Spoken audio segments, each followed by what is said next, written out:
তরুণদের বাবা যারা অভিভাবক, মা, আব্বা আম্মা, তাদেরকে একটি দোয়া বেশি বেশি পড়ার জন্য আমি নসিহত করব। আমি আমাকেও নসিহত করছি, আপনাদেরকে নসিহত করছি, আমরা যেন সন্তানদের জন্য এই দোয়াটা পড়ি। আল্লাহুম্মা গফির যামবাহু ওয়া তাহহির কলবাহু ওয়া হাসসিন ফারজাহু। এটা আল্লাহ রাসূলের পঠিত দোয়া।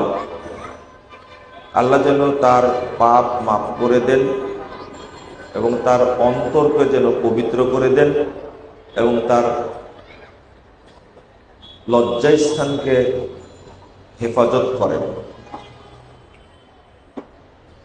এটা তরুণ ভাইরা,